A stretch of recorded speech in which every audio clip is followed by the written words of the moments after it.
c'est au belge de jouer en premier. Ouais. Et je vais faire un ordre de compétences en faisant un ralliement.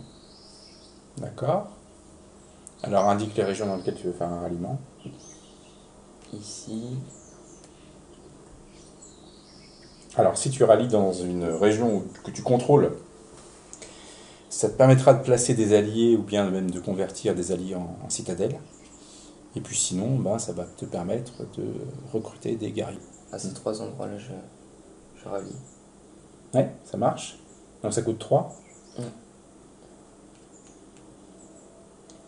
Donc ici, je mets un allié, parce que je contrôle. Ouais. Ici, je mets un allié. Vas-y.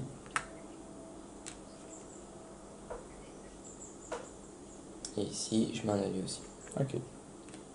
Donc du coup, tu as pris 3 points. Et donc ça, c'était ralliement. Tu fais quoi au niveau de ta... Je vais faire un enrôlement. Ah, mais cette fois, tu vas choisir l'autre option. C'est-à-dire que ça va pas être la prolongation de ton ordre. Cette fois, c'est l'option qui consiste à faire un ordre régional avec les germaniques, j'imagine. Et donc, tu attaques là. Oui. Et oui, tu attaques. Alors, tu peux attaquer en plus avec les germaniques parce que ils sont en capacité d'embuscade, puisqu'il y a 5 unités non repérées, il n'y en a que 2 du côté romain. Donc, tu fais une embuscade. Je ne peux pas replier.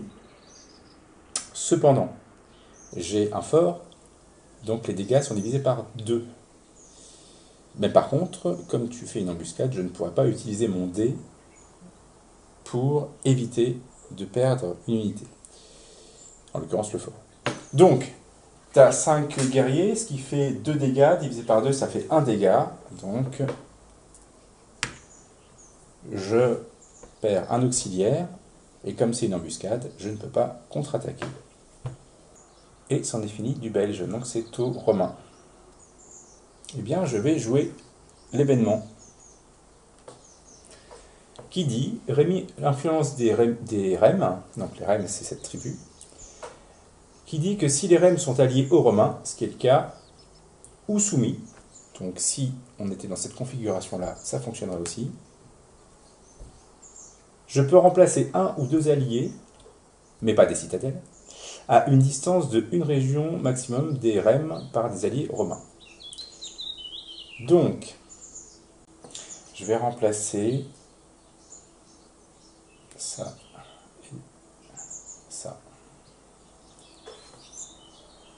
par des alliés romains. Donc, les Carnutes et les Namnettes deviennent des alliés romains. Et voilà, nouveau tour.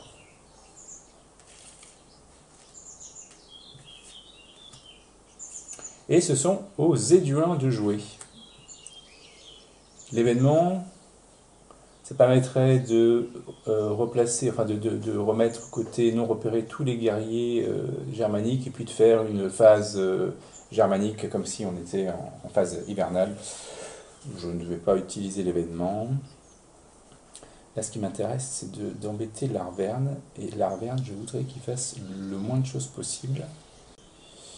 Donc, je vais jouer un ordre avec les Duins, de manière à ce que l'Arverne ne puisse faire qu'un ordre régional ou passer, sachant que si tu passes, tu seras premier à jouer au tour d'après. Avec les Duins, faire une marche. Donc, je vais marcher depuis cette région. Depuis cette région et depuis cette région.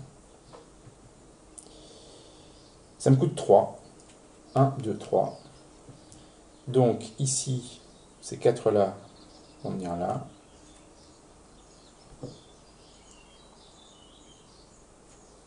Ces 2-là vont venir là. Et j'en ai encore. Et ce 6-là vont venir là. Voilà. On fait dans la finesse. Donc on a juste les contrôles. Ici, le contrôle n'est pour personne. Puisqu'il faut avoir, pour les Duins, il faudra avoir 4 unités bleues pour contrebalancer 2 plus 1. Voilà. Pareil pour l'Arverne. Donc le contrôle n'est pour personne. Ici, il passe romain.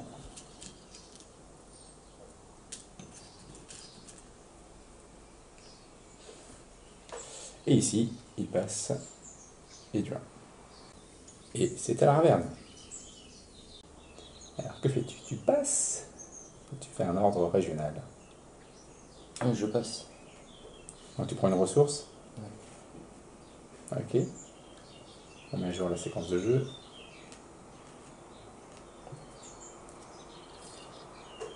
Et du coup, je vais pouvoir jouer l'Arverne et après le Belge. Bah oui, je sais. Je sais. Mais je pense que c'était bien ce que j'ai fait quand même. Je vais faire... C'est quoi l'événement? Alors, c'est un événement qui, pour toi, principalement, bah, c'est un événement qui te permet d'enlever 3 alliés. Un romain, un éduin et, au choix, romain ou éduin. Et sinon, pour le romain, ça lui permet de placer une légion en province. En Provence.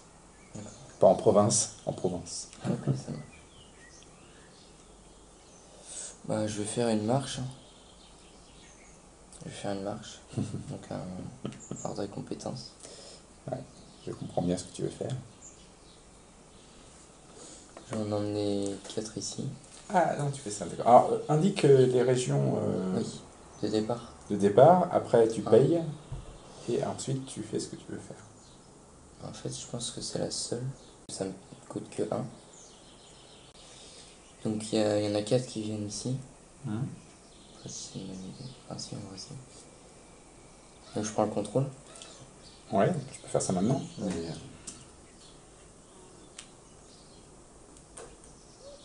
Mais, Et j'en ai 4 qui vont venir là. Non. Il y en a 2 qui reviennent là et il y en a 2 qui vont là-bas.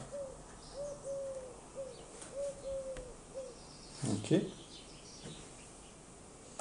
Donc, qu'est-ce que tu fais comme compétence? Tu as le choix entre terre brûlée et harangue. Je vais faire un rang.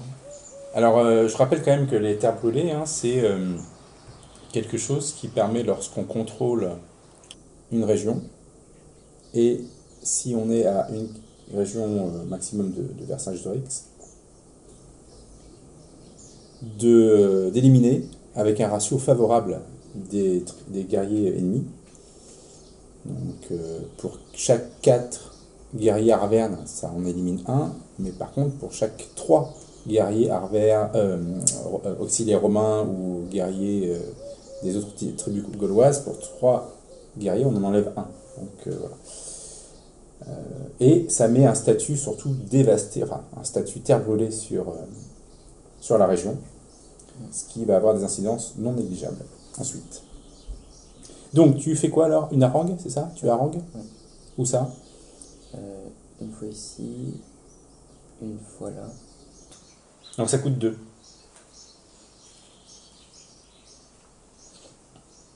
Donc ici, je vais transformer un étudiant en Arverne. Tu reprends le contrôle.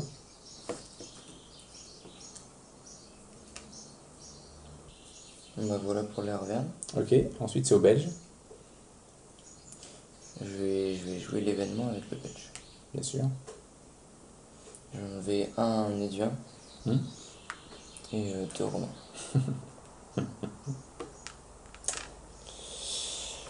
Well. Donc faisons quand même un petit comptage. Tu as 8 plus 4, 12, 12 et 3, 15, et 2, 17. Donc je suis à 13. Et pour le Belge, on en est à combien? 1, 2, 3, 4, 5, 6, 7, 8, 9. Bon. L'Arverne, lui, il comptabilise le nombre de légions hors carte géographique, donc il n'y en a que 2. Et puis, l'Éduin, lui, il regarde celui qui a le plus d'alliés posés. Donc en l'occurrence, c'est l'Arverne, il en a 8, donc il est là. Sachant que son objectif à lui, c'est que son marqueur, ce marqueur-là, soit un cran en dessous du nombre le plus élevé possible d'alliés posés. Voilà. Donc si je suis là, ce qui ne peut pas arriver vraiment, là, techniquement, je pense, je gagne. Ok, alors, c'est à l'Éduin de jouer. Alors là, on a un événement qui n'est pas inintéressant pour l'Éduin.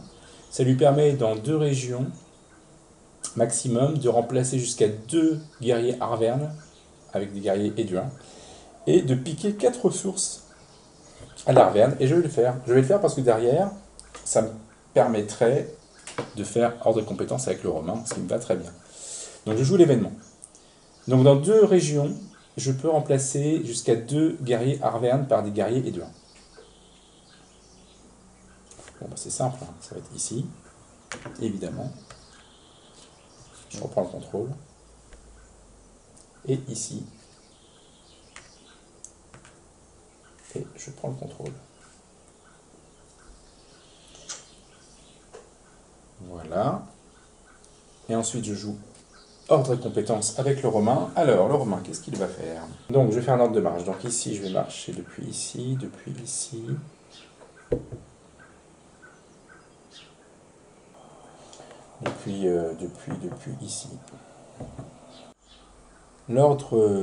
La compétence génie me permet de construire des forts et aussi soit de placer des alliés, soit d'enlever des alliés si je contrôle et si la région n'a pas été saisie.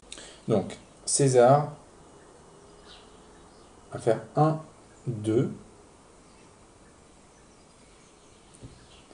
Alors, il y a une règle qui s'appelle le harcèlement, le harassement, qui dit que quand on quitte une région dans laquelle il y a des groupes de 3 guerriers, eh bien, il peut y avoir des pertes. Mais là, en l'occurrence, il n'y a pas de groupe de 3 guerriers de la même faction.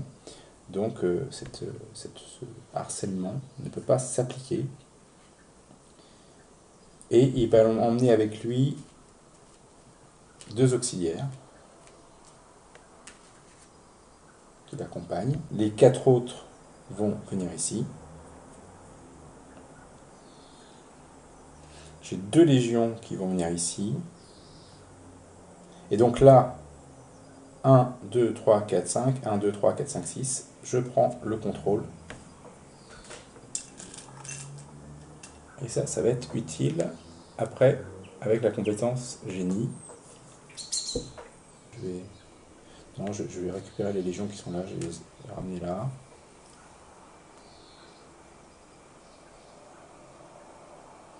Ouais, c'est bon. C'est bon pour les marches. Et donc, j'utilise la compétence génie. Donc, ici. Alors, par contre, ça va quand même coûter 6. 1, 2, 3, 4, 5, 6. Ensuite, donc, j'utilise la compétence génie qui dit que si j'ai un allié, ou si c'est ravitaillé, ici c'est ravitaillé parce que je contrôle, là c'est ravitaillé parce que je contrôle, là c'est ravitaillé, là c'est ravitaillé. Voilà.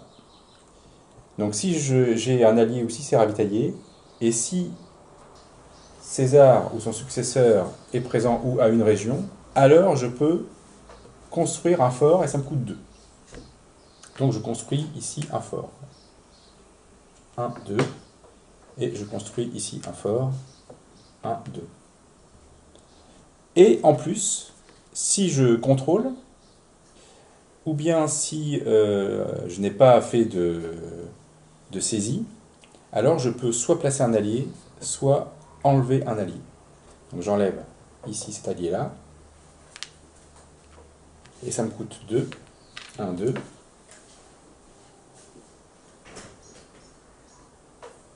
Et je vais placer 2 alliés, un ici et un là, et ça me coûte encore 4. 1, 2, 3, 4. Alors, il y a quelque chose à bien avoir en tête, c'est que le Romain, pour gagner de l'argent, il va falloir qu'il fasse un ordre de saisie.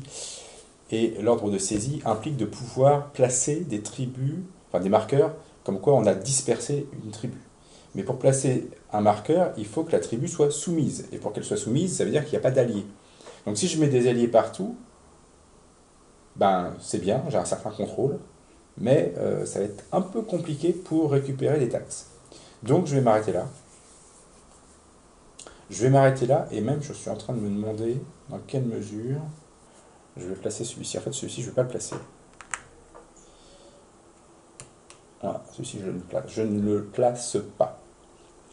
Ok. Donc c'est fini pour le romain.